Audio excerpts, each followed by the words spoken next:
5 আগস্টের পর থেকে রাষ্ট্রপতি চুপ্পু মৃত্যু। শেখ হাসিনার পায়ের নিচে বেহেশত দাবি করে। গণহত্যায় যে নির্দেশ দিয়েছে, যার নির্দেশে বাংলাদেশে নাবালক শিশুসহ আবাল বৃদ্ধা বনিতা সবাইকে হত্যা করার পরিকল্পনা করা হয়েছে, তাকেই আমরা এখনও মহামান্য বলি। আমরা কোন সংবিধানের নিচে আছি? প্রিয় ভাইরা, আপনারা জানেন গতকালকেই আওয়ামী লীগের নেতাকর্মীরা তাদের কার্যালয় প্রবেশ করেছে। 1 ঘন্টা লাইভ থেকে তারা রাজধানীতে মিছিল করেছে।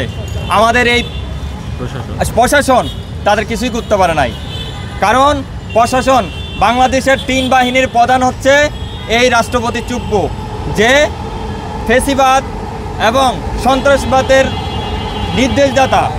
সে তো কখনোই আওয়ামী লীগ নিষিদ্ধ চাইবে না। যে সে একজন সাবেক ছাত্রলীগ নেতা এবং আওয়ামী লীগের সবচেয়ে বড় নেতা, যে শেখ হাসিনার পায়ের নিচে বেহেশত দাবি করে। এমন একজন নেতা, সে এখনও বাংলাদেশের রাষ্ট্রের সর্বোচ্চ পদে আছে। আমরা তারে নিয়ে অন্ততপক্ষে রাজনৈতিক নেতাগুলো এখন বলে না যে তাকে সরাইতে হবে। কেন বলে না? কারণ তারা দেখায় সংবিধানের শূন্যতা তৈরি হবে। প্রিয় ভাইয়েরা, সংবিধানের শূন্যতা যদি তৈরি হয়, রাষ্ট্রপতি যদি আজকে মারা যায়, তাহলে সংবিধানের শূন্যতা তৈরি হবে না। তখন কি হবে? ঠিক আমরা মনে করি 5 আগস্টের পর থেকে রাষ্ট্রপতি চুপ্পু মৃত্যু। ও হচ্ছে মৃত্যুবরণ করেছে, আমাদের আর রাষ্ট্রপতি না, ও আর মহামান্য কেউ না।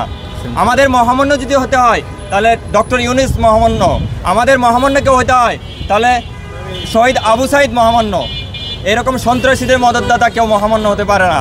আমরা সেই ফেসিবাদী মুজিববাদী সংবিধানের পরিবর্তন চাই।